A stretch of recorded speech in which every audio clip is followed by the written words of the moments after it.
நம்ம கர்த்தருடைய வார்த்தைக்கு நேராக நம்ம கடந்து செல்லலாம். நீதிமொழிகள் 30:5 எடுத்து வாசிப்போமா? நீதிமொழிகள் 30ஆம் அதிகாரம் 5வது வசனத்தை எடுத்து வாசிப்போம்.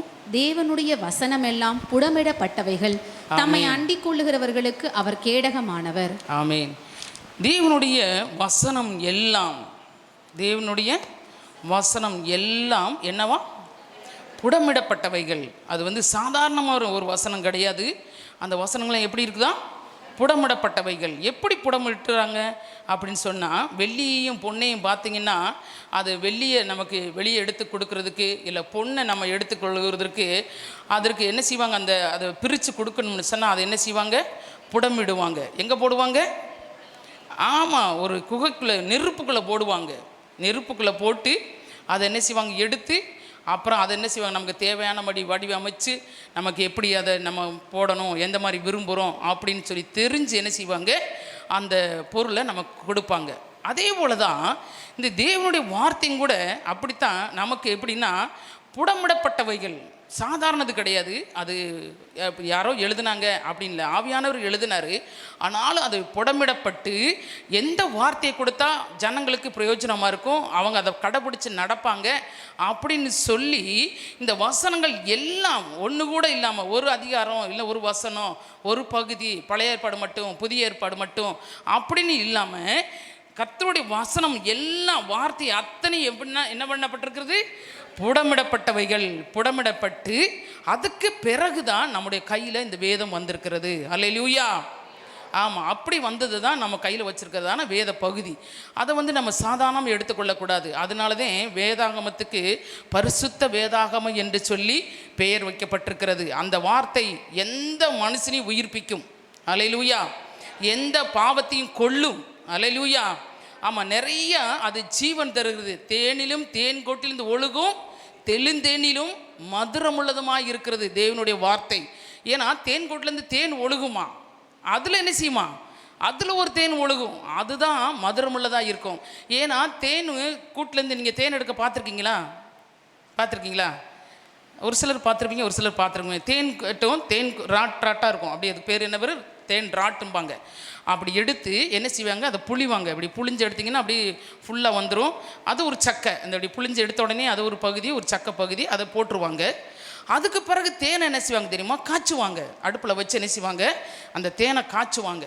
காய்ச்சி அப்படி ஆற விடுவாங்க. ஆற விட்டாங்கன்னா அது மேலே பார்த்திங்கன்னா அப்படி நம்ம கை மந்தத்துக்கு அவ்வளோ பெருசாக என்ன செய்யும்? மேலே ஒரு ஆடை மாதிரி, பாலில் ஆடை விழுகுதில்ல, ஏடு விழுதுன்னு சொல்லுவீங்கல்ல, அந்த மாதிரி ஏடு விழுகுதில்ல, அந்த மாதிரி தேனில் என்ன செய்யும்? அந்த ஒரு ஏடு விழுகும். அதை எடுப்பாங்க. அதை எடுக்கிறது தான், அதுதான் என்னது? மெழுகு. சரியா? இந்த மரத்துகளுக்கெல்லாம் ஓட்டை விழுந்துச்சுன்னா போடுறாங்கல்ல, அது தான் அதனுடைய இது தான் மெழுகு. அதுக்கு பிறகு தான் அந்த தேனை வடிகட்டி நமக்கு என்ன செய்வாங்க? கொடுப்பாங்க. இதுதான் ஒரிஜினல் தேன். இது இல்லாமல் கலப்படமெல்லாம் இருக்குது, அது வேற. சரியா? இந்த தேனை நீங்கள் தண்ணிக்குள்ளே ஊற்றுறீங்கன்னா கரையாது, அப்படியே இருக்கும் அந்த தேன். சரியா? அதனாலதே தண்ணியில் ஊற்றி பார்ப்பாங்க, தெரியுமா? பாலில் வேறு சக்கரை வேறு எதனாச்சும் வெள்ளம் கலந்துட்டாங்கன்னா அது தண்ணியில் கரைஞ்சி போயிடும். இது கரையாது. சரியா?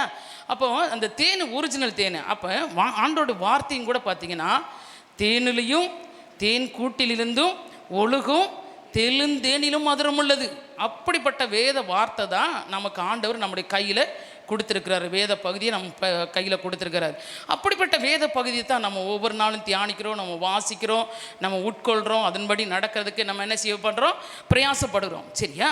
அப்போ அப்படிப்பட்ட வசனம் தான் நம்மளுடைய கையில் இருக்கிறதுனால நம்ம இதில் நடக்கிற ஒவ்வொரு காரியமும், இதில் சொல்லப்பட்டிருக்கிற ஒவ்வொரு சரித்திர காரியங்களையும் நம்ம அப்படியே விசுவாசிக்க வேண்டும். அல்லேலூயா.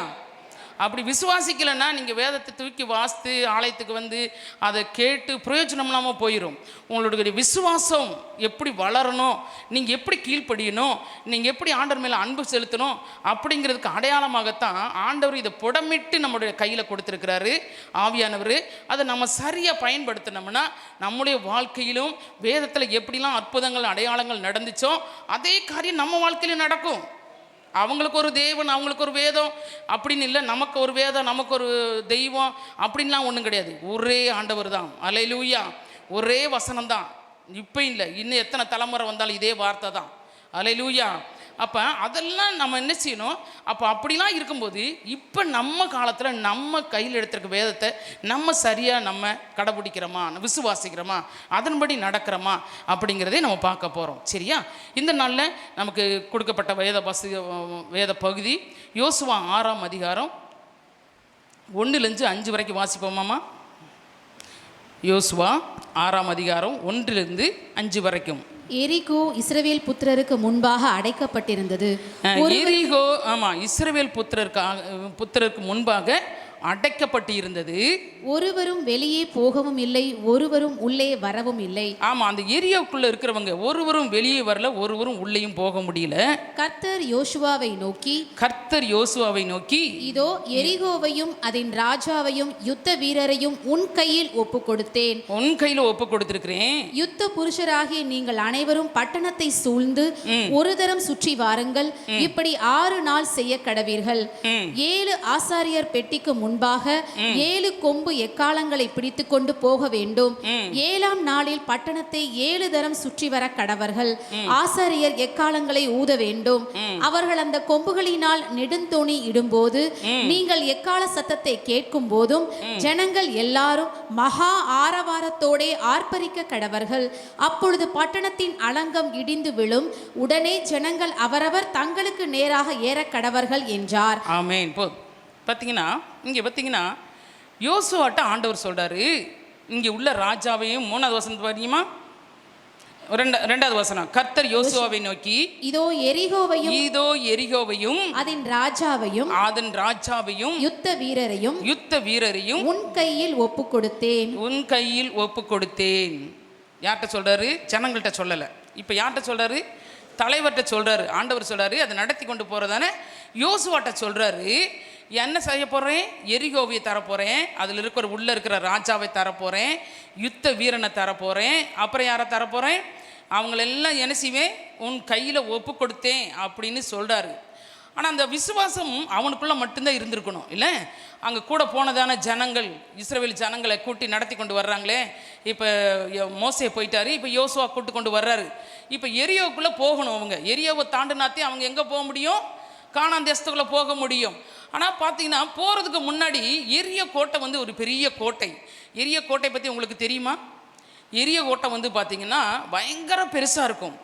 4 லாரி மேலே ஓடக்கூடிய அளவுக்கு அவ்வளோ பெருசு தடிசாக இருக்குமா.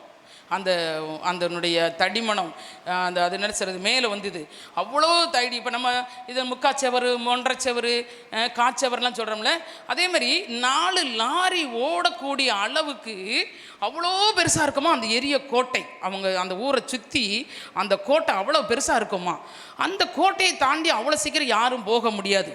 ஆனால் அந்த எரிய கோட்டை மேலே தான் யார் இருந்தா? ராகாப்பு இருந்தா. ராகாப்பு வேசி அப்படின்னு சொல்லிட்டு அந்த ராகாப்பு அந்த கோட்டை மேலே தான் வீடு கட்டி இருந்தான். வீடு கட்டி குடியிருக்கிற அளவுக்குன்னா அந்த இடம் எவ்வளோ பெருசு இருக்கும்? ரொம்ப பெருசு தான், இல்லை? ஒரு வீடை கட்டி ஒருத்தவங்க குடியிருக்கிறாங்கன்னா அது சாதாரண இடமாவா இருக்கும்? பெரிய கோட்டை தான், பெரிய இடம் தான் அந்த இடம். அந்த சுவரில் அவள் குடியிருக்கிறா. ஏன்னா அவளுக்கு பேர் என்னென்ன? வேசின்னு பேர் வச்சுருந்தாங்க. அவள் ரொம்ப வேதத்தில் 4 பேர் அழகுள்ளவங்க, அதில் ராகாப்பும் ஒரு அழகுள்ள பெண். ஏன்னா அவள் ரொம்ப அழகாக இருக்கிறதுனால தான் அவளை சின்ன வயசுலேயும் ராஜாக்கள், அது என்ன செய்கிறது, பெரிய பெரிய ஆட்கள், அரசியல்வாதிகள் இருக்காங்கள்ல, அந்த மாதிரி உள்ள ஆட்கள் அவளை தவறாக பயன்படுத்தி வைத்து கொண்டிருந்தார்கள். அவள் ஒரு குறிப்பிட்ட நாளுக்கு பிறகு அவள் என்ன பண்ணிட்டா? அந்த தொழில் செய்யாத அளவுக்கு அவள் தானே தொழில் செஞ்சு சாப்பிட்ற அளவுக்கு வந்துட்டான். அதனால ராஜா என்ன பண்ணிட்டான்? இவளை கொண்டு போய் அந்த எரியோ மதில் மேலே குடியிருக்க பண்ணிட்டான். ஏன்னா சத்துரு வரும்போது ஒன்றை கொல்லணும், அதுக்கு பிறகு தான் உள்ளே வரணும் அப்படிங்கிற மாதிரி பார்க்குற மாதிரி என்னஞ்சிட்டான். எரிய கோட்டை மேலே வீடை கட்டி ராகாப்பா அங்கே வச்சு அங்கே இருக்கிறான். அதனாலதே வேவுகா பார்க்க போகும்போது அவள் கூப்பிட்டு மேலே வச்சுருக்கும் போது யாருக்கு தெரிஞ்சிச்சு? ராஜாவுக்கு தான் தெரிஞ்சிச்சு. எங்கே உன் வீட்டுக்குள்ள யாரோ வந்தாங்களே, 2 பேர் வேவு பார்க்க வந்தாங்களே, யார் என்னென்னு இவ கொண்டு போய் என்னஞ்சா பரனில் படுக்க வச்சுட்டா. தெரியுதுல உங்களுக்கு கதை? தெரியுதா? அதெல்லாம் சரித்திரம். அப்போ படுக்க வச்சுட்டா. அப்போ பார்த்தீங்கன்னா கேட்டு விடுறது யார்? இங்கே அதிகாரி என்ன செய்ய கேட்டு விடுறான். உன் வீட்டுக்கு 2 பேர் வந்தாங்களே எங்கே? 2 ஆட்கள் வந்தாங்களே எங்கே? ஏன்னா உன்னுடைய கண்ணு ஃபுல்லாக அந்த ராகாப்பு அந்த வீட்டு மேலே தான் இருக்கும், யார் வர்றா போகிறான் செய்கிறாங்க அப்படின்னு. அப்படிப்பட்டதான ஒரு மதில் செவர் தான் பெரிய செவர், எரியோ செவர். ஆனால் இந்த செவரை விழுகிறதுக்கு ஆண்டவர் என்ன செய்கிறாரு, யோசுவாட்ட பேசுகிறாரு, நான் என்ன செய்வேன், அந்த எரியோவை என்ன செய்வேன் உன் கையில் தரப்போகிறேன், அந்த ராஜாவை தரப்போகிறேன், அந்த வீரர்களை உன் கையில் தரப்போகிறேன், ஆனால் நான் சொல்கிறபடி என்ன செய்யணும், நீங்கள் செய்யணும் அப்படின்னு சொன்னேவும் சரின்னு சொல்கிறாரு. சரின்னு சொல்லிட்டு என்ன செய்யணும், 7 தடவை சுற்றி வரணும். 7 தடவை சுற்றி வரணும். நம்ம முழங்கால் போட சொன்னால் போட மாட்டோம், எந்திரிச்சுன்னா நிற்க மாட்டோம், வேதத்தை தூக்கி சோத்திரம் ஆமைன் ஆமைன்னு சொல்ல மாட்டோம். ஆனால் இங்கே பாருங்கள், அந்த எரிய கோட்டை எவ்வளோ பெருசு, அந்த சுற்றளவில் நமக்கு தெரியல. ஆனால் அந்த சுற்றளவை, அந்த கோட்டையை முழுசு என்ன செய்யணும், சுற்றி வரணும். சுற்றி வந்து ஒரு நாள் முழுசு என்ன செய்யணும், துதி செலுத்திட்டே போகணும். முதல்ல போகிறவங்க யாரும் துதி சொல்கிறவங்க தான் போகணும், சரியா? துதி கோட்டை தான் என்ன செய்யணும், முன்னாடி போகணும் துதி சொல்கிறவங்க. அப்போ துதிக்கு யார் தலைவராக இருந்தது? யூதா கோத்திரம் தான். அன்னைக்கு யார் தலைவர்? சல்மோன். கரெக்டு. அன்னைக்கு தலைவராக இருந்தது யூதா இல்லை, அன்னைக்கு தலைவராக இருந்தவர் சல்மோன் தான். சல்மோன் தான் என்ன செய்கிறாரு, முன்னாடி கூட்டு கொடி பிடிச்சிட்டு யூதா கோத்திரம் முன்னாடி போகுது, பார்த்த கோத்திரங்களாம் பின்னாடி போகுது. ஒரு நாள் சுற்றி வந்துட்டாங்க, 2 நாள் சுற்றி வந்துட்டாங்க, 3 நாள் சுற்றி வந்துட்டாங்க. இப்படி 7 நாள் சுற்றி வரணும். 6 நாளை முடிச்சுட்டாங்க. 7ஆவது நாள் எத்தனை முறை சுற்றி வரணும்? அதே கோட்டையை 7 முறை சுற்றி வரணும். 7ஆவது நாள் 7 முறை சுற்றி வரணும். நம்ம செய்வோமா?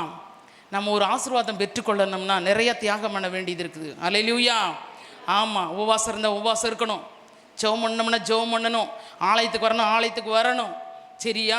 தண்ணி குடிக்காமல் இருக்கணும் தண்ணி குடிக்காமல் இருக்கணும், சாப்பிடாமல் இருந்தால் சாப்பிடாமல் இருக்கணும், தூக்கம் இல்லாமல் இருந்தால் தூக்கம் இல்லாமல் இருக்கணும், சுகபோகத்தை இழக்கணுமா இழக்கணும். எல்லாவற்றையும் செஞ்சால் தான் ஒரு ஆசீர்வாதத்தை பெற்றுக்கொள்ள முடியும். இப்போ இவங்க அந்த கோட்டையை தாண்டி உள்ளே போகணும் அப்படின்னு சொன்னால் இவங்க என்ன செய்யணும், யோசுவா சொல்கிற மாதிரி செய்யணும். அதில் எந்த விதமான தடையில் இருக்கக்கூடாது. உடனே என்ன செஞ்சாங்க, வருஷம் கொடி பிடிச்சி எக்காலத்தை ஊதி கொண்டு போய்கிட்டே இருந்தாங்க, ஸ்தோத்திரம் சொல்லிக்கிட்டே சுற்றி வந்தாங்க. அந்த ஊர் அவ்வளோ பெரிய ஊருனா அப்போ அந்த வெளியே கோட்டை எவ்வளோ பெருசாக இருந்திருக்கணும் யோசனை பண்ணி பாருங்கள், உங்கள் கற்பனைக்கு கொண்டு வாங்க. அப்போ பார்த்தீங்கன்னா சுற்றி வந்துட்டு 7ஆவது நாள் என்ன செஞ்சாங்க, அவங்க எப்படி பண்ணாங்க தெரியுமா? அதே 6ஆம் அதிகாரம்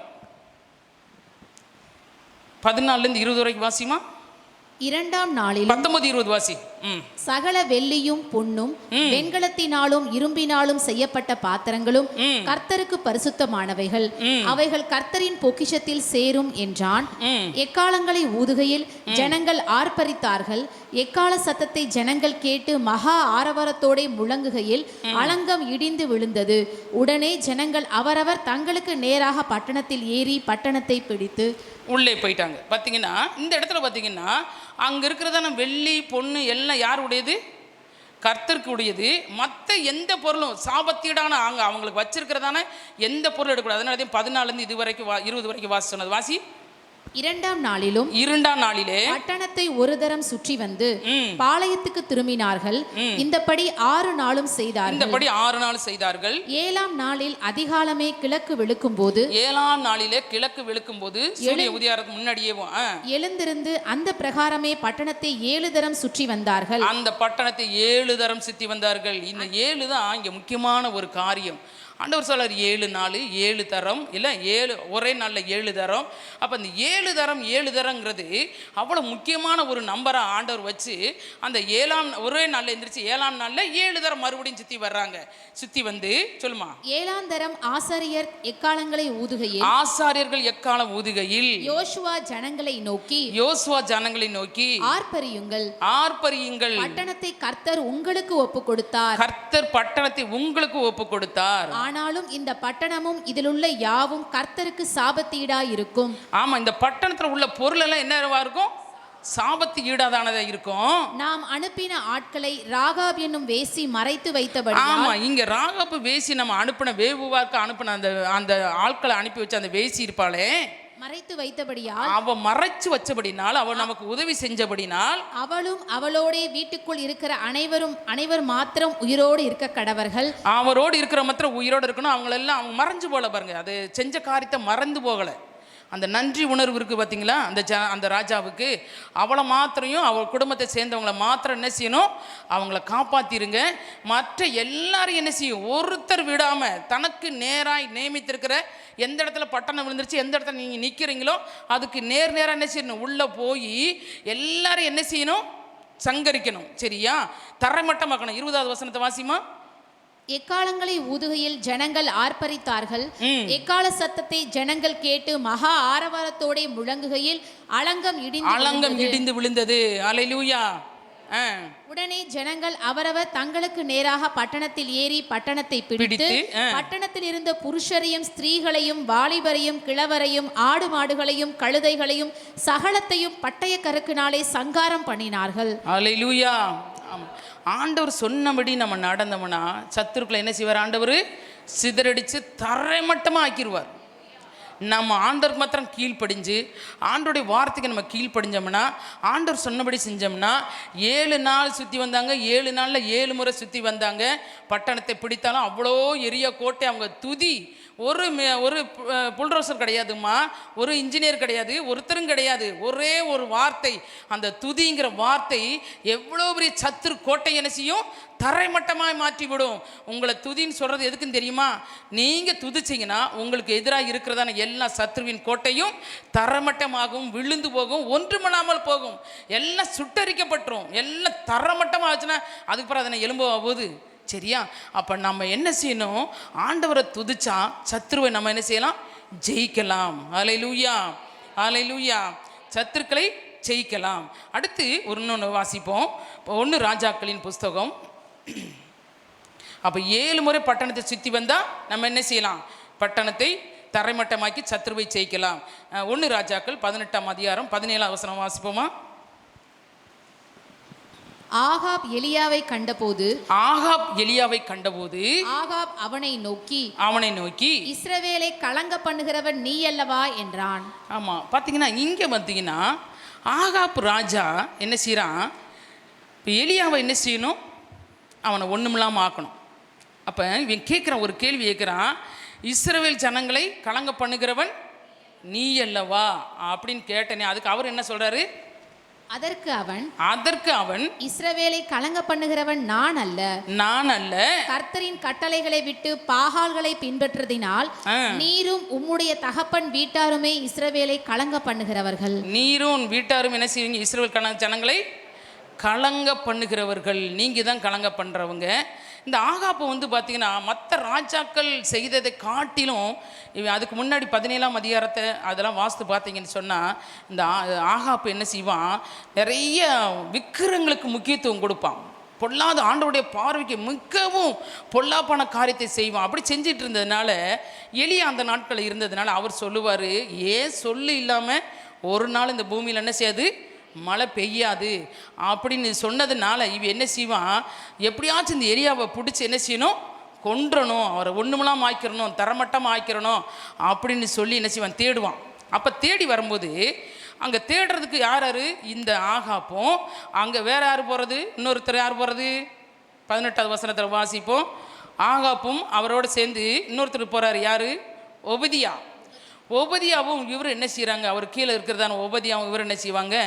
காட்டுக்குள்ளே தேட போகிறாங்க, எங்கேயாச்சும் ஒளிஞ்சிருப்பான். இவர் என்ன செய்கிற? ஆண்டவர் நினைஞ்சாரு, கேரித்தின் ஆற்றங்கரையில் போய் நீ உட்காந்துரு அப்படின்னு சொல்லியிருப்பாரு. இப்போ என்ன செய்கிறாங்க? தேடி போகிறாங்க, அவரை தேடி போகிறாங்க. அப்படி தேடி போகும்போது உங்களுக்கு கதையை சொல்கிறேன் நான். அப்படி தேடி போகும்போது ஒரு இடத்துல ஒபதியாவை எலியா கண்டுருவார். பார்த்துட்டு என்ன செய்வார்? நான் வந்திருக்கேன்னு போய் என்ன செய்யணும்? ஆகாப்பிட்ட போய் சொல்லு அப்படின்னு சொல்லுவார். அப்போ ஒபதியா சொல்லுவார், ஐயா நீ வந்திருக்கன்னு போய் நான் சொன்னேன், ஏன் நீ அடித்து கொன்றுவான், நீர் இப்போ என்கிட்ட பேசுவேன், அப்புறம் ஆவியானவர் எங்கேயாச்சும் தூக்கிட்டு போயிடுவார், அப்புறம் காணோம்னு சொன்னேன், ஏன்டா நீ பொய் சொன்னியா அப்படின்னு சொல்லி என்னையே நெஞ்சிருவான், வெட்டி போட்டுருவான், நான் செத்து போகிறதுக்கா நீ சொல்கிற அப்படின்னு. சரி நீ சொல்லலைன்னா போ, இன்னைக்கு என்னையை அவன்கிட்ட என்ன செய்வேன்? நான் காட்டுவேன் அப்படின்னு எலியா சொல்கிறாரு.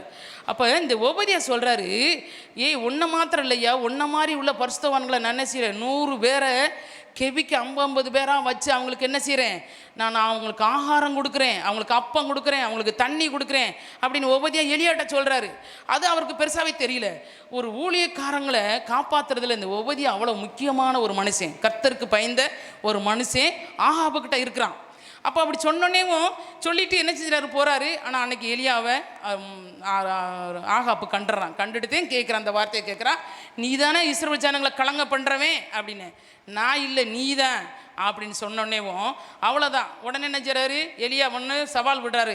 நீ வச்சிருக்கதான அந்த பாகால் தீர்க்கதரிசிலாம் கொண்டு வா, உன் மனைவி சாப்பாடு போட்டு விருந்து போட்டு வச்சுருக்காளே 450 பேர், அவங்கள எல்லாரையும் கொண்டுட்டு வா, இன்னைக்கு ஓன் தெய்வமா நான் கும்புறது தெய்வமானு இன்னைக்கு நிரூபிச்சிடலாம் அப்படின்னு சொல்லிக்கிட்டு தான் என்ன செய்கிறாரு, பலிபீடத்தை கட்டி அதுக்கு 18ஆம் அதிகாரத்தில் பின்பகுதியில் நீங்கள் வாஸ்து பார்த்தீங்கன்னா உங்களுக்கு எல்லாம் தெரியும்.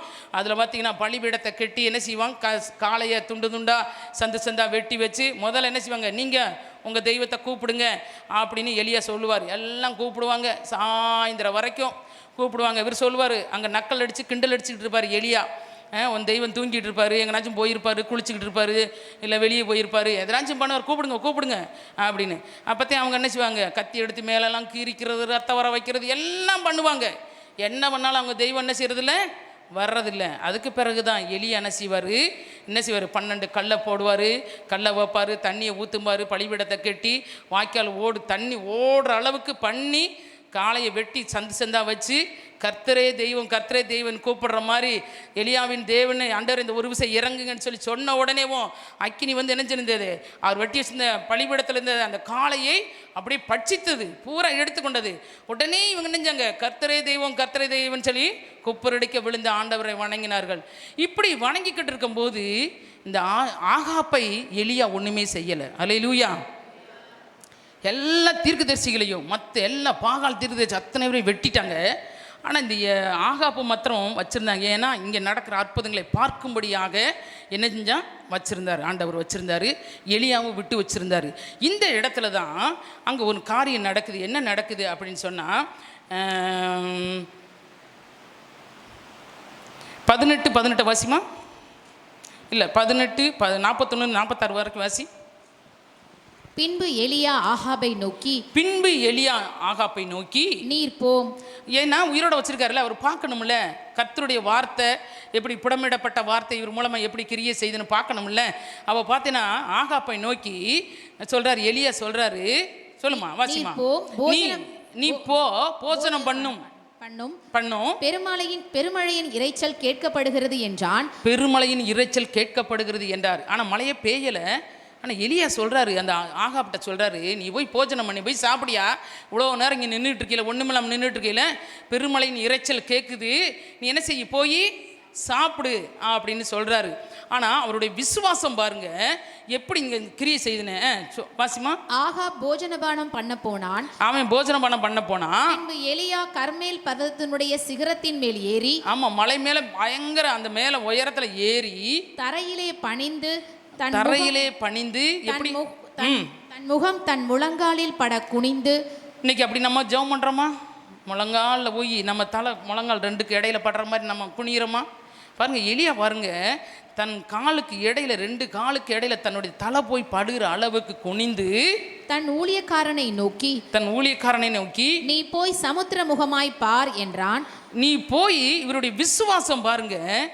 அவர் சொல்கிறாரு, ஆகாப்பிட்ட சொல்லிட்டாரு, பெருமழை இறைச்சல் கேட்குது, நீ போய் சோறு சாப்பிட்றா அப்படின்னு சொல்லி இந்த ராஜாவை அனுப்பி விட்டுட்டு கர்த்தருக்கு முன்பாக தன்னை தாழ்த்திட்டு சொல்கிறாரு, வேலைக்காரன்ட்டு சொல்கிறாரு, நீ போய் என்ன செய்யரு, ஆமாம் சமுத்திர முகமாக கடல் எந்த பக்கம் இருக்குமோ அந்த பக்கம் திரும்பி போய் பாரு, மழை வருதான்னு போய் பாரு. எத்தனை முறை அனுப்புனாரு? 7 முறை அனுப்பினார். அல்லேலூயா. விட்டலை, போ, ஒரு தடவை போய் பார்த்துட்டு வா, 2 தடவை பார்த்துட்டு வா, 3 தடவை பார்த்துட்டு வா. எத்தனை முறை அனுப்புனாரு? 7 முறை அனுப்பினார். 7வது முறை வந்து என்ன சொன்னா, இதோ சமுத்திரத்திலே ஒரு மனுஷனுடைய உள்ளங்கை, ஒரு மனுஷன் கையில உள்ளங்கை அளவுக்கு. இதுவரைக்கும் அவங்க மலையை பார்த்தது இல்லைம்மா யாரும், இதுவரைக்கும் யாரும் அவங்க மலையை பார்த்ததில்லை. நோவா காலத்தில் இருந்துச்சு மலை, ஆனால் எலியா காலத்தில் மழை இல்லை. சரியா? அப்போ உள்ளங்கை அளவுக்கு என்ன செய்யுது, ஒரு மேகம் தெரியுது. உங்களுடைய விசுவாசம் அந்த உள்ளங்கை அளவு மேகம் தெரிஞ்சிச்சு.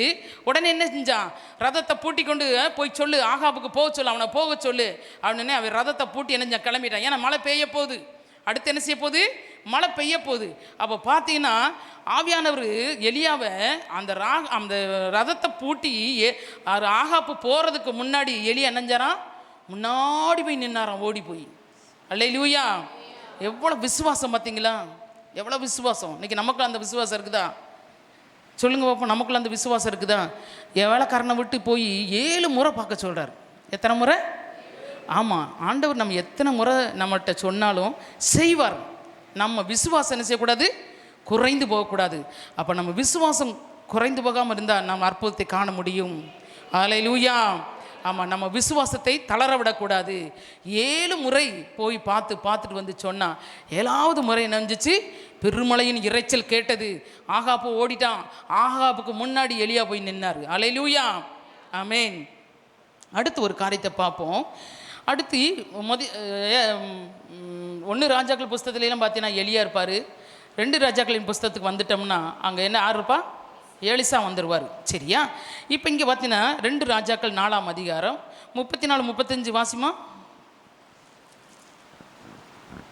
கிட்ட போய் தன் வாய் பிள்ளையின் வாயின் மேலும், தன் கண்கள் அவன் கண்களின் மேலும், தன் உள்ளங்கைகள் அவன் உள்ளங்கைகளின் மேலும் படும்படியாக அவன் மேல் குப்புறப்படுத்திக் கொண்டான்.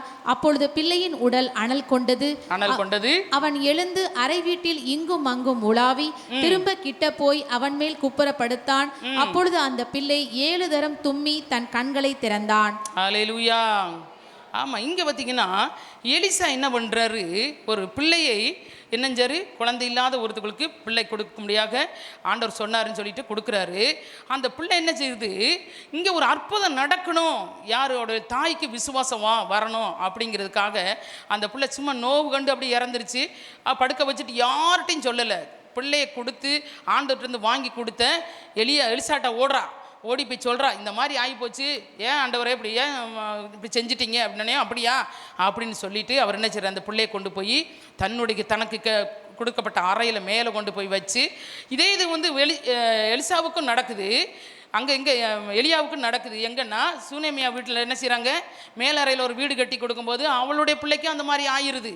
அப்படி ஆனோடனே அங்கேருந்து 3 முறை தான் அவங்க என்ன செய்வார், அவர் குப்புற விழுந்து எந்திரிப்பார், அந்த பிள்ளை பிழைச்சிரும். இந்த இடத்துல பார்த்தீங்கன்னா 7 முறை கையில் கை வைக்கணும். அவர் உள்ளங்கையா, அவர் உள்ளங்கையில் படணும், அவர் மூக்கில் படணும், அவர் நெத்தியில் படணும், வாயில் படணும். அந்த மாதிரி படுத்து அவர் என்ன செஞ்சாராம், இந்த மேல் ஜீவன் வரணும்னு சொல்லிட்டு தன்னுடைய சூடு, தன்னுடைய ஆவி அவன் மேலே இறங்கணும்னு சொல்லி அவர் படுத்ததுனால அவன் எத்தனை முறை தும்பினா, 7 முறை தும்பினான். அல்லேலூயா. மறுபடியும் அந்த ஜீவனை பெற்று என்ன செஞ்சாங்க, இந்த குழந்தையை தூக்கி அவங்க தாயிட்ட கொடுத்தாரு. மரித்து பிள்ளை உயிர் பெற்றது. 4:37 வாசிமா. அப்பொழுது அவள் உள்ளே போய் அவன் பாதத்தில் விழுந்து தரை மட்டும் பணிந்து அந்த தாய் தன் குமாரனை எடுத்துக்கொண்டு வெளியே போனாள். தன்னுடைய குமாரனை எடுத்துக்கொண்டு வெளியே போனாள். அல்லேலூயா. ஆமாம், ஆண்டவர் நமக்கு ஒரு அற்புதம் செய்ய போகிறாருன்னா முழங்கால் போடணும், கையை தூக்கணும், வாயை திறந்து சோத்திரம்னா சொல்லணும், கத்தி ஜெபம்னா கத்தி ஜெபம் பண்ணணும், அழுது ஜெபம் பண்ணணும். சரியா? இங்கே பாருங்கள், இந்த இடத்துல ஒரு மகனை உயிரை கொடுக்கறதுக்கு கையில் கை வைக்கணுமா, உள்ளங்கையில் படணும், வாயில் போய் படணும், கண்ணில் படணும், எல்லாம் செஞ்சு ஒரு ஊழியக்காரன் சின்ன குழந்தை மேலே. இப்போ ஊழியக்காரனுக்கே அந்த வேலை கொடுக்குறாரு ஆண்டவர்னா, நீங்களும் நான் எவ்வளோ வேலை செய்யணும் பாருங்கள். அப்படி செஞ்சாத்தே ஒரு அற்புதத்தை பெற்றுக்கொள்ள முடியும். அல்லேலூயா. ஆமாம், 7 முறை தும்மி அதை தும்மல் வந்து அதுக்கு பிறகு அவனுக்கு என்ன செஞ்சிச்சு, ஜீவன் வந்தது. அல்லேலூயா. அப்போ 7 முறை தும்பி கண் விழித்து உயிர் பெற்று அந்த மகள் என்னஞ்சா தன்னுடைய மகனை உயிரோடு எடுத்துக்கொண்டு போனாள். அல்லேலூயா. ஆமாம். அடுத்து 2 ராஜாக்கள் புஸ்தகம் 5ஆம் அதிகாரம் 10வது வசனத்தை வாசிப்போமா. அப்பொழுது எலிசா அவனிடத்தில் ஆள் அனுப்பி, நீ போய் யோர்தானில் 7 தரம் ஸ்நானம் பண்ணு, அப்பொழுது உன் மாம்சம் மாறி நீ சுத்தமாவா என்று சொல்ல சொன்னான். ஆமென். அல்லேலூயா.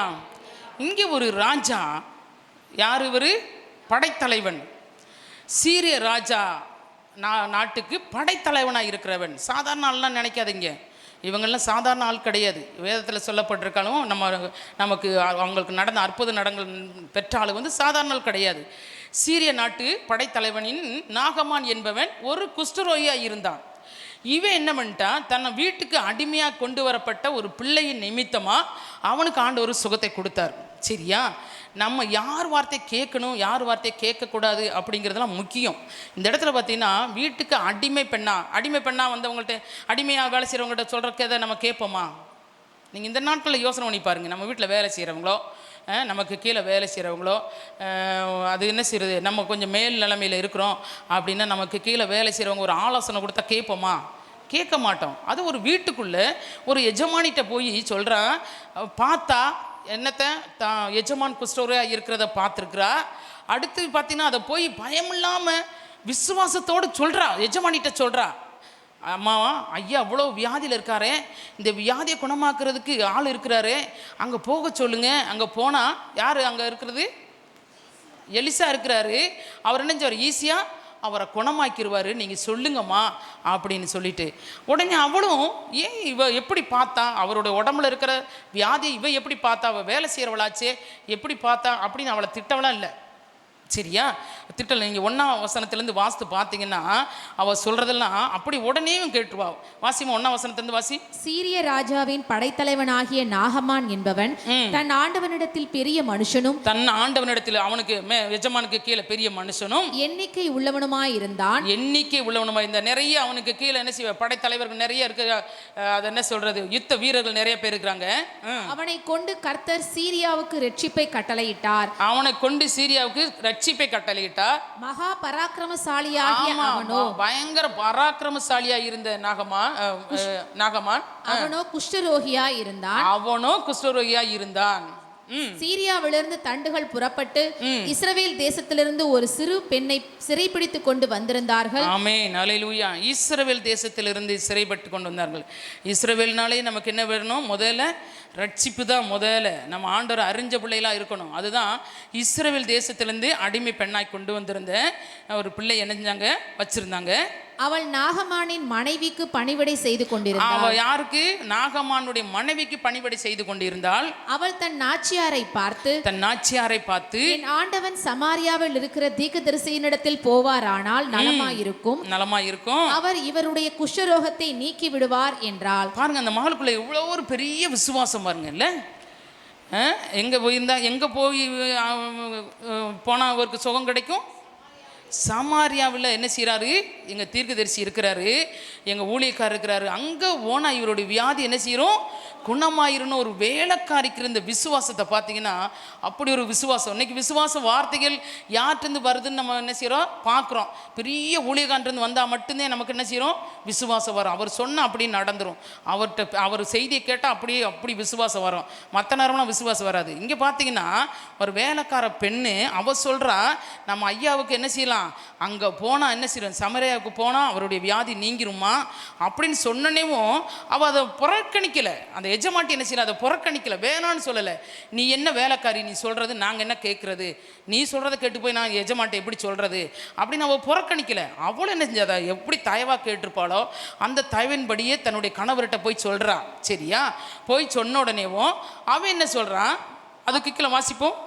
அப்பொழுது சீரியாவின் ராஜா, நல்லது போகலாம், அல்லேலூயா, நல்லது போகலாம், சுகம் கிடைச்சா போதும், நல்லது போகலாம், இஸ்ரவேலின் ராஜாவுக்கு நிருபம் தருகிறேன் என்றான். ஆமா, நிருபம் தருகிறேன் என்றான். அப்படியே அவன் தன் கையிலே 10 தாலந்து வெள்ளியையும் 6000 சேக்கல் நிறை பொன்னையும் 10 மாற்று வஸ்திரங்களையும் எடுத்துக்கொண்டு போய் இஸ்ரவேலின் ராஜாவிடத்தில் அந்த நிருபத்தை கொடுத்தான். அதிலே, இந்த நிருபத்தை உம்மிடத்தில் என் ஊழியக்காரனாகிய நாகமான் கொண்டு வருவான், நீர் அவன் குஷ்டரோகத்தை நீக்கிவிட அவனை உம்மிடத்தில் அனுப்பியிருக்கிறேன் என்று எழுதியிருந்தது. பார்த்தீங்கன்னா இந்த நிருபத்தை வாங்கிட்டு போய் கொண்டு வந்து கொடுக்குறான். அப்போ அவர் என்ன சொன்னார், ராஜா என்ன செய்றாரு, நிருபத்தை வாங்கி வாசிக்கும் போது தன் வஸ்திரங்களை கிழித்து கொண்டு, நான் இல்லையா கடவுள், அவர் தப்பா எழுதி கொடுத்துட்டாரு, இவர் கொண்டு போய் கொடுக்கறது வேற இடத்துல கொடுத்துட்டாரு, இவர் போய் பார்க்க வேண்டிய ஆள் வேற அவங்க. ஆமா, போய் ராஜாட்ட கொண்டு கொடுத்ததுனால அவன் என்ன செய்யறான், வஸ்திரத்தை கிழிச்சு என்ன செய்யறான், நான் இந்த இதை செய்கிறவில்ல, அது கடவுள் அல்லவா செய்யணும் அப்படின்னு சொல்லிட்டு அதுக்கு கீழே வாசிப்போம். 11 வாசிமா. அதற்கு நாகமான் கடும் கோபம் கொண்டு புறப்பட்டு போய் அவன் வெளியே வந்து நின்று தன் தேவனாகிய கர்த்தருடைய நாமத்தை தொழுது தன் கையினால் அந்த இடத்தை தடவி, இவ்விதமாய் குஷ்டரோகத்தை நீக்கிவிடுவான் என்று எனக்குள் நினைத்திருந்தேன். நான் ஸ்நானம் பண்ணி சுத்தமாகுவதற்கு இஸ்ரவேலின் தண்ணீர்கள் எல்லாவற்றை பார்க்கிலும், இஸ்ரவேலில் இருக்கிற தண்ணி எல்லாத்தையும் காட்டிலும் தமஸ்குவின் நதிகளாகிய ஆப்னாவும் பர்பாரும் நல்லதல்லவோ என்று சொல்லி உக்கிரத்தோட திரும்பி போனான். இங்க வந்து பாத்தீங்கன்னா ராஜா சொல்றாரு, நாளில் அந்த ஊழியக்காரன்ட்ட போ, அவர் செய்வார்னு. அவர் என்ன செய்றாரு, நீ போய் யோர்தான் நதியில் என்ன செய்ய, 7 தரம் முங்கு சுகமாயிரும் அப்படின்னேவும். என்னதே இருந்தாலும் இவன் ஆண்டவர் அறியாதவன். யார்? சீரிய நாட்டு படைத்தலைவன் நாகமான் வந்து ஆண்டவர் அறியாமல் இருந்ததுனால இவர் எண்ணெய் தேய்ச்சி இப்போ நம்மளாம் அப்படித்தானே செய்கிறோம். செவம் பண்ணணும்னா உடனே பாசு தலையில் கை வைக்கணும், அப்புறம் எண்ணெய் பூசணும், அப்புறம் எந்த இடத்துல எந்த வியாதி இருக்காது தொடணும், இல்லை தலையை தொடணும், காலை தொடணும், கையை தொடணும், அப்படித்தான் இன்றைக்கி நம்ம நினைக்கிறோம். ஆனால் அவர் பாருங்கள், போய் தண்ணியில் போய் என்ன முங்கு உனக்கு நல்லா சுகமாயிருந்தேன். இவன் அந்த வார்த்தையை சொல்கிறான் பாருங்க. நான் வந்தேன், என்னை தொட்டு தடவி சுகமாக்குவார் அப்படின்னு பார்த்தா அங்கே போய் முங்க சொல்கிறாரு. எங்கள் ஊரில் இல்லையா தண்ணி அப்படின்னு அந்த ஊரில் இருக்கிற பெரிய பெரிய ஆறுகளை பற்றி சொல்கிறான். அந்த ஊரில் இருக்கிற அந்த தமஸ்குள்ள இருக்கிற அந்த நதிகள்லாம் பார்த்தீங்கன்னா வித்தியாசமான ஒரு நதிகை தான். அதை பற்றி அவன் சொல்கிறான். அப்போ அந்த வேலைக்காரன் சொல்கிறான், அவனுக்கு கீழே இருக்கிற வேலைக்காரன் சொல்கிறான், என்ன எஜமானே பெரிய வேலையாக சொல்லிட்டாரு, அதை சொல்லியிருந்தால் நீங்கள் செஞ்சுருப்பீங்களே. பெரிய கோயிலை கட்டு இல்லையா, 4 கோயிலை கட்டு, 5 கோயிலை கட்டு, அதை பண்ணு இதை பண்ணுன்னு சொன்னால் செஞ்சுருப்பீங்கல்ல. சாதாரண ஒரு வேலை தானே, ஒரு சின்ன வேலை தானே. தண்ணியில் மூங்க சொல்கிறாங்க, மூங்குறதுலாம் உங்களை என்ன வந்துட போகுது அப்படின்னு சொன்னதுக்கு பிறகு அவர் என்ன பண்ணா 14 வசனத்தில், அப்பொழுது அவன் இறங்கி தேவனுடைய மனுஷன் வார்த்தையின்படியே யோர்தானில் 7 தரம் முழுகின போது, அல்லேலூயா, யோர்தானில் எத்தனை முறை முழுகினா? 7 தரம் முழுங்கின போது அவன் மாம்சம் ஒரு சிறு பிள்ளையின் மாம்சத்தை போல மாறி அவன் சுத்தமானான். அல்லேலூயா. ஆமாம், அவனுடைய உடம்புல இருக்கிற எல்லா வியாதியும் போய் குழந்தை பிறந்து அந்த குழந்தை மாம்சத்தை தொட்டா இப்படி இருக்கும், நமக்கு அப்படி பஞ்சு போல் இருக்கும்ல, அழகாக இருக்கும் அதனுடைய தோல் எல்லாமே. அதை போல் என்னஞ்சிருச்சான், நாகமானின் மேலுடைய தோல் அப்படி மாறிடுச்சான். அது மாத்திரமில்லை, அதுக்கு பிறகு அவன் புறப்பட்டு வந்து சமாதானத்தோடே போன போது அவன் என்ன சொன்னான் தெரியுமா? இஸ்ரவேலில் இருக்கிற தேவனை தவிர பூமி எங்கும் வேறே தேவன் இல்லை என்பதை அறிந்தேன். பூமியில வேற ஒரு தெய்வமே கிடையாது. அல்லேலூயா. அந்த அளவுக்கு அவனுடைய விசுவாசத்தை ஆழமாய் ஆண்டவர் மாற்றி கொடுத்தார்.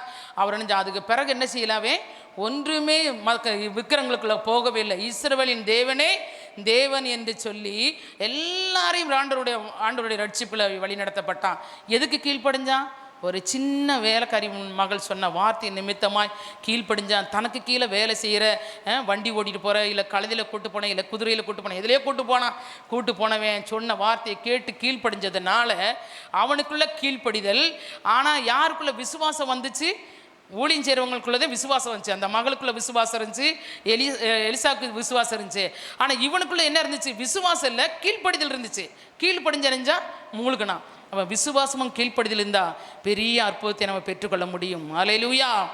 ஆமாம், அந்த நாகமானுக்கு என்ன செஞ்ச அந்த குஷ்டரோகம் முற்றிலுமாய் நீங்கினது. அநேகரை ஆண்டவர் கிறிஸ்துக்களை வழி நடத்துவதற்கு அவன் ஒரு காரணமாக மாட்டான். இஸ்ரவேலின் தேவனே தெய்வம், வேற ஒரு தெய்வம் கிடையாதுன்னு சொல்லிட்டு என்னஞ்சான், அவன் என்னஞ்சான், மாறினான், கீழ்ப்படிந்தான். அதுக்கு பிறகு அந்த விக்கிர கோயிலுக்குள்ளே போகலை. ஒரு இடத்துக்குள்ளே போகும்போது கூட என்ன செய்கிறான், உத்தரவு கேட்டு போகிறான், அந்த இடத்துக்கு போயிட்டு வரட்டுமா அப்படின்னு சொல்லிட்டு, சரி போ அப்படின்னு சொல்கிறான். சரியா? அதுக்கடுத்து பார்ப்போம், சங்கீதம் 12:6 வாசிப்போம்.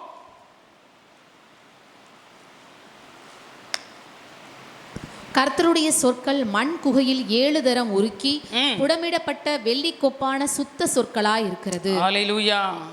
நம்ம கையில் இருக்கிறதான வேத பகுதி கூட பார்த்தீங்கன்னா எத்தனை மண் குகையிலே இல்லை, கர்த்தருடைய சொற்கள் மண் குகையில் 7 தரம் உருக்கி புடமிடப்பட்ட வெள்ளிக்கு ஒப்பான சுத்த சொற்களாக இருக்கிறது. பார்த்தீங்களா? அல்லேலூயா. ஆமாம், நம்ம கையில் இருக்கிற வேத பகுதி கூட பார்த்தீங்கன்னா 7 முறை 7 தடவை அப்படி இந்த மண் குகை அப்படின்னா அந்த நெருப்புக்குள்ளே போட்டு எடுத்து ஆண்டவர் நெஞ்சாரு நம்ம கையில் கொடுத்துருக்கிறாரு. இதில் சொல்லப்பட்ட வார்த்தைகள் ஏன் வெள்ளிக்கு சொல்லாமல் பொண்ணுக்கு சொல்லாமல் வெள்ளி சொல்லிருக்காரு தெரியுமா? பரிசுத்தம், சுத்தத்தில் சொல்லப்பட்டிருக்கிறது. அந்த வெள்ளி, அந்த வெள்ளை, அந்த பரிசுத்தத்துக்கு சொல்லப்பட்டிருக்கிறது வேத பகுதி. அப்போ இதில் இருக்கிற ஒவ்வொரு வார்த்தையும் நமக்கு என்ன செய்யும்? ஜீவனை கொடுக்கும், அற்புதத்தை கொடுக்கும், அதிசயத்தை செய்யும். அப்படிப்பட்ட வார்த்தையை தான் ஆண்டவர் நமக்கு நம்முடைய கையில் கொடுத்திருக்கிறார். ஹல்லேலூயா. ஆமாம், நீதிமொழிகள் 26:16 வாசிப்போமா? நீதிமொழிகள் 26:16. புத்தியுள்ள மறு உத்தரவு சொல்லத்தகும் 7 பேரை பார்க்கிலும் சோம்பேறி தன் பார்வைக்கு அதிக ஞானம் உள்ளவன். 26:16. ஆமாம், வாசிமா, மறுபடி வாசி. புத்தியுள்ள மறு உத்தரவு சொல்லத்தகும் 7 பேரை பார்க்கிலும் சோம்பேறி தன் பார்வைக்கு அதிக ஞானம் உள்ளவன். ஆமாம், புத்தி உள்ள மறு உத்தரவு சொல்லத்தகும் 7 பேரை பார்க்கிலும் சோம்பேறி தன் பார்வைக்கு அதிக ஞானம் உள்ளவன். ஏன் இந்த இடத்துல அப்படி சொல்லப்பட்டிருக்கிறது? சோம்பேறி தன் பார்வைக்கு அதிக ஞானம் உள்ளவன், புத்தி உள்ள மறு உத்தரவு சொல்லத்தகும். இந்த புத்தி உள்ள சொல்கிறவங்க என்னென்னா, அதுக்கு ஒரு பெருமை அவங்களுக்கு.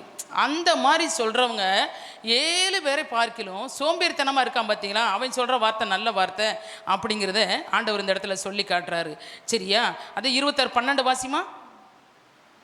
தன் பார்வைக்கு ஞானியா இருப்பவனை கண்டாயானால், தன் பார்வைக்கு ஞானியா இருப்பவனை கண்டாயானால் அவனை பார்க்கிலும் மூடனை குறித்து அதிக நம்பிக்கையா இருக்கலாம். அதுக்கு தான் இந்த வசனம். அதிக நம்பிக்கையா இருக்கணும். மூடனை பார்த்து, சோம்பேறியை பார்த்து அவன் சொல்ற வார்த்தையை நீ நம்பலாம்.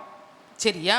நான் பெரிய ஞானி, நான் ரொம்ப அறிவாளி அப்படின்னு 7 பேர் சொல்றதை காட்டிலும் என்ன செய்யறான்? இங்க என்ன சொல்லப்பட்டிருக்கிறது? மூடனை குறித்து அதிக நம்பிக்கையா இருக்கலாம். சரியா? பெருமையாக பேசுகிறது, எனக்கு அறிவு ரொம்ப, எனக்கு ஞானம் நிறைய, எனக்கு வசனம் நிறைய தெரியும், எனக்கு நல்ல பாட தெரியும், நல்ல செபிக்கு தெரியும் அப்படின்னு இந்த பெருமையாக பேசுகிறாங்க பார்த்தீங்களா? அதுக்கு 7 பேர் சொல்கிறாங்க பார்த்தீங்களா? அந்த 7 பேரை காட்டிலும் சோம்பேறியாக இருந்து, ஞானம் இல்லாமல் இருந்து, அறிவு இல்லாமல் இருந்து சொல்கிறாங்களே, அதை கேட்டுக்கிறலாம். ஏன்னா ஆண்டவர் பெருமைக்கு ஏற்று நிற்கிறார். சரியா? பெரிய ஞானம், எனக்கு அறிவு நிறைய மிஞ்சி போயிருக்கு அப்படின்னு சொல்கிறவங்களுக்கு ஆண்டவர் என்ன செய்கிறாரு? எதிர்த்து நிற்கிறார். அதனால அதுக்கு என்ன செய்யக்கூடாது? நம்ம அடிபணியக்கூடாது. நம்ம என்ன, நம்மளை தாழ்த்துறவளாய் நம்ம காணப்பட வேண்டும். அதே நீதிமொழிகள் 24:16 வாசிப்போமா? 24:16. நீதிமான் 7 தரம் விழுந்தாலும் திரும்பவும் எழுந்திருப்பான். அல்லேலூயா. நீதிமான் எத்தனை செய்வதற்கு விழுவான்? ஆமாம், நீதிமானா இருக்கிறவன் 7 முறை விழுந்தாலும் ஆண்டவர் என்ன செய்யறான்? அவனை தூக்கி விடுகிறாராம். எத்தனை முறை விழுவான் நீதிமான்? ஆமாம், அது வரைக்கும் தான் ஆண்டவர் அனுமதிக்கிறார். அதுக்கு பிறகு அனுமதிக்கலை. 7 முறை மட்டும்தான் நீதிமான். நம்ம நீதிமானாக வாழ்கிறோம், நிறைய நேரம் சோர்ந்து போயிடுறோம்ல. நம்ம ஜெபம் பண்ணுறோம், நான் நீதிமானாக வாழ்கிறேன், நான் சரியாக வாழ்கிறேன், நான் பரிசுத்தமாக வாழ்கிறேன், எனக்கு ஏன் இந்த பிரச்சனை, எனக்கு ஏன் இந்த பாடு, எனக்கு ஏன் இந்த உபத்திரம் அப்படின்னு எத்தனையோ முறை விழுந்து விழுந்து விழுந்து என்ன செய்கிறோம்? நம்ம எழுந்திருக்கோம். அவங்களுக்கு ஆண்டவர் சொல்லியிருக்கிறாரு, அவங்க எத்தனை முறை விழுவாங்களாம்? 7 தடவை தான் விழுவாங்க. அதுக்கு பிறகு என்ன செய்வாட்டாங்க? அவங்க விழுங்க மாட்டாங்க, எழுந்து நிற்பாங்க. அதே மீகா 7:8 வாசிப்போமா? 7:8 வாசிப்போமா? மீகா 7:8. 7 தடவை விழுகிறதுக்கு சத்துரு செய்யற காரியத்தை சொல்லுங்க. என் சத்துருவே எனக்கு விரோதமாய் சந்தோஷப்படாதே. எனக்கு விரோதமா நீ சந்தோஷப்படாத. நான் விழுந்துட்டேன்னு சொல்லி நீ என்ன செய்யாத? சந்தோஷப்படாத. நான் விழுந்தாலும் எழுந்திருப்பேன். நான் விழுந்தாலும் எழுந்திருப்பேன். அல்லேலூயா. ஆமாம், நான் விழுந்தாலும் என்ன செய்வேன்? எழுந்திருப்பேன். நீதிமானம் ஒரு தடவை விழுந்தனே அவன் சந்தோஷப்படுவான். ஐயோ விழுந்துட்டான், அவன் விசுவாசத்தை விட்டு போயிட்டான், அவன் செபிக்கலை. அதனால என்ன செய்வான்? சத்துரு ஓடி கொண்டாட்டம் போடுவான். அவன் வேதத்தை தூக்கவே இல்லை. அவன் உடனே சந்துரு என்ன செய்வான்? பயங்கர கொண்டாட்டம் போடுவான். அவன் சபைக்கே போகலை, திருவிருந்தே வாங்கலை, ஆராதனைக்கே போகலை, என்னை துதிக்கவே இல்லை அப்படின்னு சொல்லிட்டு என்ன செய்வான்? சத்துரு என்ன செய்வான்? சந்தோஷப்படுவான். இதுதான் நீதிமானுக்கு சொல்லிருக்கு. 7 தடவை விழுந்தாலும் நீ என்ன செய்யற? எழுந்திருக்க பண்ணுவார் ஆண்டவர். அல்லேலூயா. ஆனால் சத்துரு என்ன செய்ய? சந்தோஷப்படுவான். அதுக்கு இந்த இடத்துல சொல்லப்பட்டிருக்கேன், சத்துருவே எனக்கு விரோதமாக நீ என்ன செய்யாத? சந்தோஷப்படாத. நான் நெஞ்சால் விழுந்தாலும் எழுந்து நிற்பேன். அல்லேலூயா. நம்ம என்ன செய்யக்கூடாது? விழுந்துட்டோம் அப்படின்னு சொல்லிட்டு சோர்ந்து போயிடக்கூடாது. அல்லேலூயா, அல்லேலூயா. ஆமாம், நம்ம என்ன செய்வோம்? எழுந்து நிற்போம். அல்லேலூயா. அடுத்து பார்த்தீங்கன்னா லூக்கா 17ஆம் அதிகாரம், லூக்கா 17ஆம் அதிகாரம் 3-4 வாசிப்போமா? உங்களை குறித்து எச்சரிக்கையாயிருங்கள். உன் சகோதரன் உனக்கு விரோதமாய் குற்றம் செய்தால் அவனை கடிந்து கொள். அவன் மனஸ்தாபப்பட்டால் அவனுக்கு மன்னிப்பாயாக. அவன் மனஸ்தாபப்பட்டான், நீ செய்யற காரியம் தப்புன்னு சொல்லி மனஸ்தாபப்பட்டானா அவனுக்கு மன்னிப்பாயாக. அவன் ஒரு நாளில் 7 தரம் உனக்கு விரோதமாய் குற்றம் செய்து 7 தரமும் உன்னிடத்தில் வந்து நான் மனஸ்தாபப்படுகிறேன் என்று சொன்னால் அவனுக்கு மன்னிப்பாயாக என்றார். அல்லேலூயா. அவன் மனஸ்தாபம் தப்பு செஞ்சிட்டான். தன் கூட பிறந்த சகோதரனோ, நம்ம கூட இருக்கிற விசுவாசி சகோதரனோ யாரோ தப்பு பண்ணிட்டாங்க, தப்பு தான், மன்னிச்சுக்கங்க அப்படின்னு சொல்லிட்டான். எத்தனை முறை நம்ம மன்னிக்கணும்? 7 தடவை மன்னிக்கணும். இன்னொரு இடத்துல சொல்லியிருக்கு 7-70 தடவை மன்னிக்கணும் அப்படின்னு. 7-70 இன்ட்டு போட்டு கொட்டிங்கன்னா எங்கேயே போய் நிற்கும். ஆனால் ஆண்டவர் சொல்கிறாரு, இந்த இடத்துல என்ன செய்யணும்? சகோதரனுக்கு விரோதமாக குற்றம் செஞ்ச மனஸ்தாபப்பட்டு சரின்னு சொல்லி மன்னிப்பு கேட்டான். எத்தனை மன்னிக்கணும்? நீ மன்னிக்கிறது எத்தனை மன்னிக்கணும்? 7 முறை மன்னிக்கணும். அல்லேலூயா. அப்படி மன்னித்தையானால் ஆண்டவர் என்ன செய்வார்? அதுக்குரிய ஆசீர்வாதத்தை உனக்கு தருவார். கடைசியாக தேவன் சிலுவையில் பேசினதான 7 வார்த்தைகள். அல்லேலூயா. அந்த 7 எவ்வளோ முக்கியமானதுன்னு பாருங்க. ஆண்டவர் சிலுவையில் 8 வார்த்தை கூட பேசலை, 5 வார்த்தை பேசலை, 2 வார்த்தை பேசலை, 3 வார்த்தை பேசலை, ஆனால் 7 வார்த்தைகளை பேசியிருக்கிறார். ஹல்லேலூயா. 7ங்கிறது எவ்வளோ முக்கியமானது. 7 வார்த்தை பேசி நெஞ்சார் ஆண்டவர் தன்னுடைய காரியங்களை ஜெயமாய் முடித்தார். ஹல்லேலூயா. ஆமாம், முதலாவது வார்த்தை என்ன செய்கிறது? லூக்கா 23:34 சொல்லப்பட்டிருக்கு. வசனம் வாசிக்க வேணாம், நான் சொல்கிறேன். லூக்கா 23:34 சொல்லியிருக்கிறது. மன்னிப்பை பற்றி சொல்லப்பட்டிருக்கிறது. அப்போ மன்னிப்பு அவ்வளோ ஒரு முக்கியமான ஒரு காரியம். நம்ம எல்லா காரியத்தையும் நம்ம மன்னிக்கிறவங்களாய் காணப்பட வேண்டும். ஒரு கிறிஸ்தவங்களாக இருக்கிறவங்க நம்ம என்ன செய்யணும்? மன்னிக்கிறவங்களாய் காணப்பட வேண்டும். அப்போ ஆண்டவர் செஞ்சார். ஆண்டவருக்கு விரோதமாக எழும்பி வந்தவங்க பல கூட்டம். போர்ச்சவர்கள் ஒரு பக்கம், ரோமர் போர்ச்சவர்கள் ஒரு பக்கம், சன்னங்க ஒரு பக்கம், விரோதமாக பேசுகிறவங்க ஒரு பக்கம், ஆசிரியர் ஒரு பக்கம், லேவியர் ஒரு பக்கம், பல கூட்டங்கள் அவரை சூழ்ந்து நின்றது. அவங்கெல்லாம் என்ன பண்ணாங்க? ஆண்டவருக்கு விரோதமாக எழும்பி நின்னாங்க. ஆனால் ஆண்டவர் பிதாவிட்ட என்ன செஞ்சார்? இவர்களை மன்னியும். நம்மெல்லாம் மறிக்கிறதுக்கு முன்னாடி அனாச்சர் என்ன வார்த்தை பேசினாங்க? கேட்குறோமா கேட்கலையா? ஆசையாக கேட்போம். அவன் என்ன சொல்லிட்டு போனாங்களா, எதனா சொல்லிட்டு போனாங்களா அப்படின்னு சொல்லிட்டு ஆசையாக கேட்போம். அவங்க சொன்ன வார்த்தையின்படி நம்ம நடப்போம். கடைசியாக சொல்லிட்டு போன வார்த்தை ரொம்ப முக்கியமான வார்த்தை அப்படின்னு சொல்லிட்டு நம்ம என்ன செய்வோம்? கேட்போம். அப்படி இல்லாதபடி ஆண்டவர் சொன்னார் மன்னிங்க அப்படின்னு சொல்லி ஆண்டவர் மன்னிப்பு கேட்டார். நமக்கு எல்லாம் அதை கற்றுக் கொடுத்தார். நமக்கெல்லாம் நெஞ்சறதை கற்றுக் கொடுத்தார், மன்னியும் அப்படின்னு சொல்லிட்டு. அதே 2வது பகுதி பார்த்திங்கன்னா ஆண்டவர் என்ன செய்கிறாரு? கடைசி நேரத்தில் கூட ஒரு மனுஷன் மனம் திரும்பலாம். ஆனால் அவனுக்கு அந்த நேரம் கல்லனுக்கு நெஞ்சிருந்துச்சு, அது கடைசி நேரமாக இருந்துச்சு. மன்னிப்பு கொடுத்தார் ஆண்டவர். ஏன்னா அவனுடைய நேரம் அதுதான். அவனுக்கு வேறு நேரம் டைம் கொடுக்கப்படலை, அவனுக்கு டைமும் இல்லை. அதனால் என்ன செய்யலை? அவனுக்கு மன்னிப்பு கொடுக்கப்படலை. ஆனால் கடைசி நேரத்தில் மனம் திரும்பினா ஆண்டவர் என்னஞ்சார்? அவனுக்கு மனம் திரும்புதலை கொடுத்து அவனை தன்னுடைய பக்கமாய், தன்னுடைய ராஜ்யத்துக்கு சொந்தமாய் அவர்களை சேர்த்து கொண்டார். ஆண்டவர் சேர்த்து கொண்டார். இன்றைக்கி நம்மளும் கூட எத்தனையோ பேர்ட்ட நம்ம சொல்கிறோம், ஆனால் யாரும் மனம் திரும்புவதற்கு மாதிரி ஒருத்தரும் வந்ததே கிடையாது. சரியா? 3வது பார்த்திங்கன்னா ஆண்டவர் சொல்கிறாரு சபைக்கு கொண்டு வந்து சேர்க்க வேண்டியவர்களையும் சொல்லப்பட்டிருக்கிறது.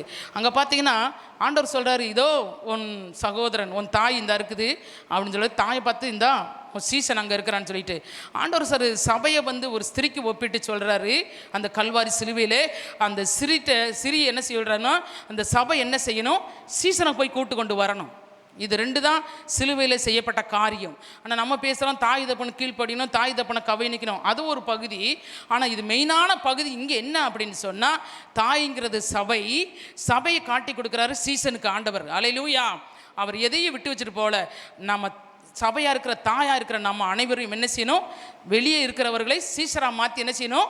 கொண்டு வரணும். 3வது. 4வது ஆண்டவர் சொல்கிறாரு ஏலியும் லாமா சபக்தானி, ஏன் ஆண்டவர் என்னை கைவிட்டுட்டீங்க அப்படின்னு சொல்லி கேட்குறாரு அப்படின்னு சொல்லி வேதத்தில் வாசிக்கிறோம். அதுக்கு அர்த்தமும் சொல்லப்பட்டிருக்கிறது. என் தேவனே ஏன் என்னை கைவிட்டீர் அப்படின்னு சொல்லிட்டு. உலகத்தின் பாவம் முழுசும் அந்த நேரம் அவர் மேலே சுமத்தப்பட்டதுனால அவர் கேட்டார். ஆனால் ஆண்டவர் அந்த இடத்துல அதுக்கு உண்மையான அர்த்தம் என்னென்னா, நான் இதற்காகவே வந்தேன். எதற்காக? சிலுவை சுமப்பதற்காக, இவங்களுக்கெல்லாம் பாவம் மன்னிப்பை கொடுக்கறதுக்காக, இவர்களை ரட்சிப்பதற்காகவே நான் பூமிக்கு வந்தேன் அப்படின்னு சொல்கிறது தான் 4வது வார்த்தை. 5வது வார்த்தை என்ன செய்கிறாரு ஆண்டவர்? நான் தாகமாக இருக்கிறேன். நான் பூமிக்கு வந்ததே என்னது? நான் தாகத்துக்கு எதுக்கு வந்தேன்? ஆத்துமாக்கள் எல்லாம் ஆதாயம் பண்ணணும், எல்லாரும் என்னுடைய பக்கமாய் வரணும், பரலோக ராஜ்யத்துக்கு சொந்தமாய் மாறணும் அப்படிங்கிற தாகத்தோடு வந்தேன். அப்படித்தான் அக்கினியை போட வந்தேன். அது இப்பொழுது பற்றி எரின்னு விரும்பினேன், ஆனால் எரியாமல் போயிருச்சே அப்படின்னு சொல்லிட்டு அந்த இடத்துல ஆண்டவர் சொல்கிறாரு, இந்த தாகமாக இருக்கிறேன்னு சொல்லும்போது தண்ணி கொடுத்தாங்க பார்த்தீங்களா? அப்போ கூட ஆண்டவர் அதை ருசி பார்க்கலை. அதுக்கு பதிலாக ஆண்டவர் இங்கே ஒரு வார்த்தையை சொல்கிறார். அதே லூக்கா 12ஆம் அதிகாரம் 49 வாசிங்க. லூக்கா சீக்கிரம் வாசிமா. பூமியின் மேல் அக்கினியை போட வந்தேன். ஆமா, அந்த பூமி மேல் அக்கினியை போட வந்தேன். அது இப்பொழுதே பற்றி எரிய வேண்டும் என்று விரும்பினேன். ஆகிலும் நான் முழுக வேண்டிய ஸ்நானம் உண்டு. என்ன முழுக வேண்டும்? சிலுவையிலே தன்னை முழுமையா என்ன செய்யணும்? முழு வழி ஏற்றுக்கொண்டு என்ன செய்யணும்? இருக்க வேண்டும். மூழ்க வேண்டிய ஸ்நானம் எனக்கு ஒன்றுக்கு முழுமையாக என்ன செய்யணும்? அதில் நான் மூழ்கணும் அப்படின்னு சொல்லி அவர் என்ன பண்ணார்? சரியா, இதற்காக வந்தேன். அடுத்து ஆத்ம தாகத்தை குறித்து அவர் சொல்கிறாரு. நான் மூழ்க வேண்டிய சாணம் இருக்குது, முழுமையாக நான் மூழ்கணும் அப்படின்னு சொல்லி ஆண்டவர் விரும்பினார். அதுக்கடுத்து என்ன செஞ்சார் ஆண்டவர்? என்ன செஞ்சார்? 6வது வசனத்தை என்ன செஞ்சார்? எல்லாவற்றையும் நமக்காக என்ன செஞ்சார்? செய்து முடித்து விட்டார். எல்லாவற்றையும் பிசாசு செய்தார், நமக்கு ரட்சிப்பை கட்டளை இட்டுட்டார். நமக்கு வியாதி சுகந்தருகிறதுக்கு அவர் என்ன செய்றாரு? ரத்தம் சிந்திட்டார். அவர் நமக்கு சுகந்தரத்தார், காயப்பட்டுட்டார். இந்த உலகத்தில் என்னென்ன செய்யணுமோ எல்லாவற்றையும் அவர் என்ன செஞ்சார்? செஞ்சு நமக்கு முடிச்சிட்டாரு. கடைசியாக தேவன் நினைஞ்சார், எல்லாவற்றையும் நான் செஞ்சு முடிச்சிட்டேன் அப்படின்னு சொல்லிட்டு பிதாவினுடைய கையில் தன்னுடைய ஆவியை மகா சத்தமாய் உலகத்தில் கீழே நிற்கிற எல்லாரும் பார்க்கும்படியாக மகா சத்தத்தை உயர்த்தி இணைஞ்சாரு. அவர் இணைஞ்சாரு, ஜீவனை பிதாவினுடைய கையிலே ஒப்பு கொடுத்தார். அப்படி ஆண்டவர் 7 வார்த்தையை நமக்கு சொல்லியிருக்கிறார் சிலுவையில். அந்த 7 வார்த்தையிலும் மிகவும் முக்கியமான வார்த்தை. அந்த வார்த்தையில் நம்ம என்ன செய்யணும்? சரியாக நம்ம கடைபிடித்து அதன்படி ஊழியத்தை செய்கிறவர்களாய் நம்ம காணப்பட வேண்டும். 7 7 7 7 7ல் எல்லா இடத்துலையும் அற்புதங்களையும் அடையாளங்களையும் ஆச்சரியமான காரியங்களையும் தேவன் செஞ்சிருக்கிறார். தேவன் சிலுவையில் பேசின 7 வார்த்தையிலும் மிகவும் முக்கியமான வார்த்தைகள். எதையும் நம்ம விட்டுவிடாதபடி எல்லாவற்றையும் நம்ம சரியாக கடைபிடித்து நம்ம நடந்தால் தேவனுடைய பிள்ளைகளாக மாத்திரம் நம்ம விளங்குறதுல இந்த பாண்டிச்சேரி பட்டணத்தையும் ஆண்டவருக்குள்ள என்ன செய்யலாம்? தீவிரமாக நம்ம கொண்டு வந்துடலாம். ஹல்லேலூயா. ஆமாம், எல்லோரும் எழுந்து நிற்போமா? எழுந்து நின்று, ஆண்டவரே நாங்கள் ஆண்டவர் என்ன செய்ய வேண்டும்? ஆண்டவரே என்னை கொண்டு நீங்கள் என்ன செய்ய போகிறீங்க? ஆண்டவரே நானும் செய்து முடிப்பதற்கு என்னை ஒப்பு கொடுக்குறேன். ஆண்டவரே அப்பா 7ங்கிறத காரியத்தை குறித்து ஆண்டவரே நாங்கள் பார்த்தோமே. நானும் ஆண்டவரே என்னென்ன காரியத்தை ஆண்டவரே 7 முறை செய்யணுமா, 2 முறை செய்யணுமா, 3 முறை செய்யணுமா, ஒரே முறையை நான் கேட்டு கீழ்ப்படியணுமா? ஆண்டவரே எந்த காரியத்தில் ஆண்டவரே என்னை ஒப்பு கொடுக்குறேன் ஆண்டவரே அப்படின்ட்டு சொல்லி நம்ம எல்லாம் கரங்களை உயர்த்தி ஆண்டவர் சமத்தில் ஒப்பு கொடுப்போமா? ஹல்லேலூயா, ஹல்லேலூயா, ஹல்லேலூயா. நன்றியோடு நாங்கள் உம்மை துதிக்கிறோம் ராஜா, உம்மை ஸ்தோத்திரிக்கிறோம் ஆண்டவரே. என்ன பிரச்சனை வந்தாலும், என்ன போராட்டம் வந்தாலும் ஆண்டவரே, எரிய போன்ற ஆண்டவரே மதில் சுவர்கள் எங்களுக்கு முன்னாடி நின்னாலும் எல்லாவற்றையும் தகர்க்க ஆண்டவரே எங்களால் முடியும் என்பதை விசுவாசத்தை ஆண்டவரை நீங்கள் எங்களுக்கு சொல்லி கொடுத்திருக்கிறபடினா நன்றியோடு நாங்கள் உம்மை துதிக்கிறோம், உம்மை ஸ்தோத்திரிக்கிறோம் என்று சொல்லி ஆண்டவரை ஸ்தோத்திரிப்போமா? ஹல்லேலூயா, ஹல்லேலூயா, ஹல்லேலூயா. நன்றியோடு உம்மை துதிக்கிறோம் ராஜா.